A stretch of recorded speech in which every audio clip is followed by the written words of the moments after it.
Assalamualaikum warahmatullahi wabarakatuh. Perkenalkan, nama saya Reski Kurnia dengan NIM 2320 2038 6121 1098 dari kelompok 3. Pada kesempatan kali ini saya akan mempresentasikan materi dengan judul kebijakan dividen dalam keuangan syariah. Adapun topik pembahasan yang akan saya bahas adalah pengertian dividen dalam perspektif syariah, makna kebijakan dividen, faktor-faktor yang mempengaruhi kebijakan dividen, keputusan kebijakan dividen, teori kebijakan dividen, dan yang terakhir teori preferensi investor. Langsung saja, pengertian dividen. Dividen adalah pembagian laba dari perusahaan kepada pemegang saham. Apapun bentuknya, dividen merupakan sesuatu yang ditunggu-tunggu dan oleh semua pemegang saham dan investor. Karena dividen dianggap serasa panen. Dividen juga merupakan salah satu bukti bahwa reputasi perusahaan masih baik dan dipertanggungjawabkan. Dividen terbagi menjadi 3, yaitu dividen tunai, dividen saham, dan dividen properti. Dividen tunai adalah laba yang dibagikan berupa uang tunai. Dividen saham adalah laba yang dibagikan berupa saham yang menyebabkan bertambahnya jumlah saham yang dimiliki oleh pemegang saham. Sedangkan dividen properti adalah dividen yang pemakaiannya jarang dipergunakan. Mengapa perusahaan lebih memilih membagikan dividen saham dibandingkan dengan dividen tunai? Sebenarnya tidak juga. Secara umum perusahaan justru membagikan dividen secara tunai dan dalam bentuk saham. Pembagian dividen dalam bentuk saham merupakan salah satu bentuk variasi saja dari pembagian dividen secara keseluruhan.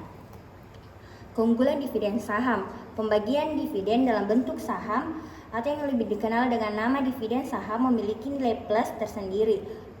Para pemegang saham memiliki tambahan saham yang artinya kepemilikan mereka terhadap perusahaan juga akan bertambah. Jadi semakin besar kepemilikan mereka terhadap suatu saham, maka akan semakin besar pula hak yang mereka miliki terhadap perusahaan tersebut.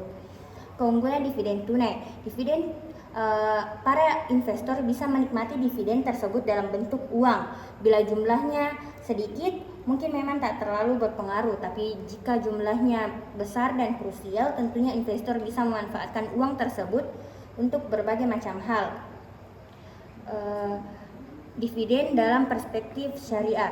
Dividen selalu berkaitan dengan pembahasan tentang perusahaan dan keuntungan atau laba. Perusahaan berarti bergabungnya 2 atau lebih orang yang membentuk perseroan terbatas dengan masing-masing pihak yang menyertakan penyertaannya.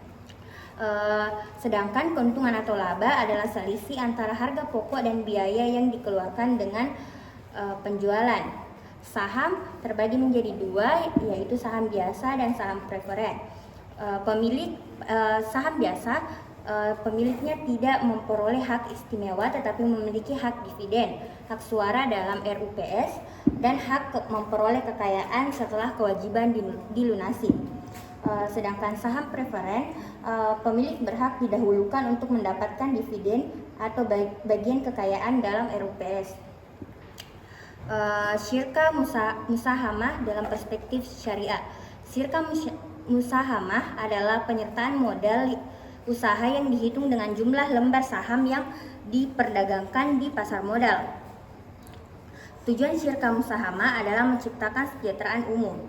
Saham bermanfaat bagi pengembangan bisnis karena saham dapat dengan mudah dipindah tangankan, dan yang kedua, modal syarik tidak berubah meskipun pemegang saham lama keluar atau masuknya pemegang saham baru. Selanjutnya, hukum syirka musahamah. Pada kelompok pertama, syirka musahamah tidak diperbolehkan karena pengalihan kepemilikan saham ke dalam jumlah tertentu mengabaikan aspek ridho atau kerelaan, dan arah perusahaan ditentukan oleh pemegang saham mayoritas, bukan individu syarik. Kelompok kedua mengatakan syirka musahamah diperbolehkan selama tidak berhubungan dengan objek yang haram seperti khamar dan babi, dan tidak menggunakan cara usaha yang diharamkan seperti riba dan perjudian. Kriteria pelaksanaan syirka musahamah, jika modal berupa utang, perpindahan kepemilikan saham harus dilakukan secara tunai. Dan jika modal berupa utang, perpindahan tidak boleh dilakukan dengan cara dijual. Yang ketiga, jika modal berupa barang, dagangan, atau manfaat boleh dipindah tangankan dengan cara dijual. Dan yang terakhir, jika modal berupa kombinasi barang, dagangan, manfaat, uang, dan utang, dasar hukumnya adalah hukum barang, dagangan, dan manfaat. Pola kebijakan dividen dalam entitas syariah dapat mengadopsi formula yang berlaku di perusahaan konvensional. Tahapan screening labanya terbagi menjadi 3, yaitu jenis industri, rasio keuangan, dan image perusahaan. Pembagian keuntungan dan kerugian dalam syirkah. Keuntungan dibagi berdasarkan nisbah yang telah disepakati, sedangkan kerugian dibagi berdasarkan penyertaan modal para pihak. Makna kebijakan dividen.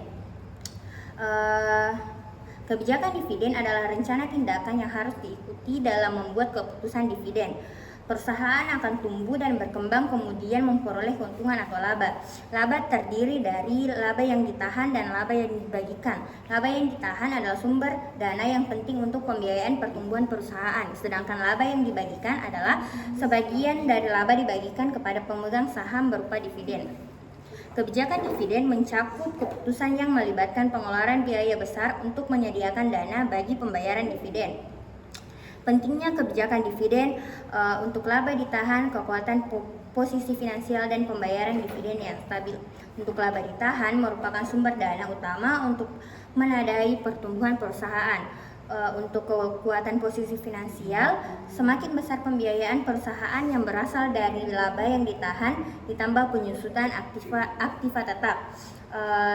Dan untuk pembayaran dividen yang stabil, perusahaan umumnya cenderung membayar dividen yang stabil.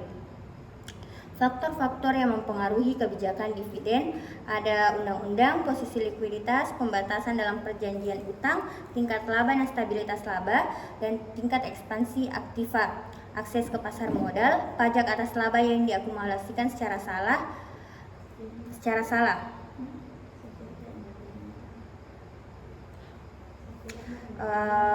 Adapun faktor-faktor yang mempengaruhi kebijakan dividen ada 5. Yang pertama, kontrak uang, pembatasan saham preferen, ketidakcukupan laba, ketersediaan kas, dan denda pajak atas penahanan laba yang tidak wajar.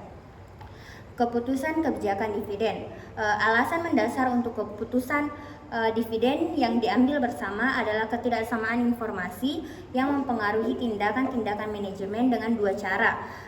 Yang pertama, secara umum manajer tidak ingin menerbitkan saham biasa yang baru, yaitu saham baru melibatkan biaya penerbitan yaitu komisi dan fee.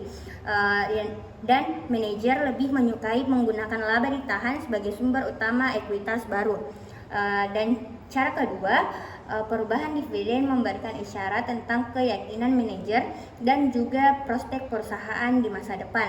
Jadi pengurangan dividen umumnya mempunyai pengaruh negatif yang signifikan terhadap harga saham perusahaan.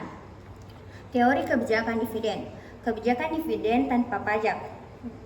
Kebijakan dividen tanpa pajak didasarkan pada asumsi perusahaan tidak mempunyai utang, tidak ada pajak, arus kas operasional, dan rencana investasi sama, maka tingkat pengembalian dalam suatu periode untuk saham adalah dapat dilihat dari rumus di bawah beserta keterangannya.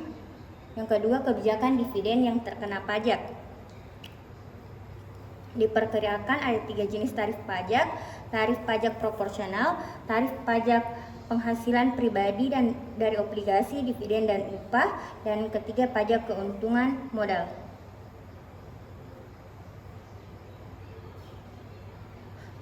Dan yang terakhir, teori preferensi investor. Para investor dalam menanamkan dananya untuk investasi selalu memperhatikan aspek-aspek yang dipertimbangkan. Aspek yang dipertimbangkan investor inilah yang disebut dengan preferensi. Preferensi adalah apa yang menjadi rujukan investor dalam memilih objek investasinya. Ada teori-teori dasar yang dapat dijadikan rujukan investor dalam memilih objek investasi. Adapun teorinya adalah teori ketidakrelevanan dividen. Teori ini menyatakan bahwa kebijakan dividen perusahaan tidak mempunyai pengaruh terhadap nilai perusahaan maupun biaya modalnya. Yang kedua, teori bird in hand. Teori ini menyatakan bahwa nilai perusahaan akan dimaksimalkan dengan menentukan rasio pembagian dividen yang tinggi.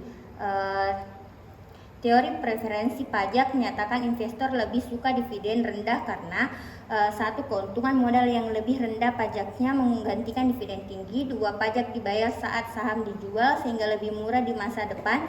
Tiga, warisan saham menghindari pajak keuntungan modal dengan dasar biaya pada nilai saham saat kematian. Kesimpulannya, kebijakan dividen melibatkan pembagian laba kepada pemegang saham dengan mempertimbangkan preferensi investor, kebutuhan perusahaan, dan dampak pajak. Teori ketidakrelevanan dividen menyatakan bahwa dividen tidak mempengaruhi nilai perusahaan, sementara teori bird in hand lebih mengutamakan dividen tinggi karena dianggap lebih pasti. Teori preferensi pajak menunjukkan bahwa dividen rendah lebih disukai karena manfaat perpajakannya. Perusahaan perlu mempertimbangkan teori-teori ini untuk menentukan kebijakan dividen yang sesuai dengan tujuan bisnis dan harapan investor. Adapun referensi jurnal yang saya ambil dengan judul Pengaruh Struktur Modal dan Kinerja Keuangan terhadap Kebijakan Dividen pada Perusahaan Berindeks Syariah yang ditulis oleh Himmatul Khairi. Sekian presentasi dari saya, lebih dan kurangnya mohon dimaafkan. Wassalamualaikum warahmatullahi wabarakatuh.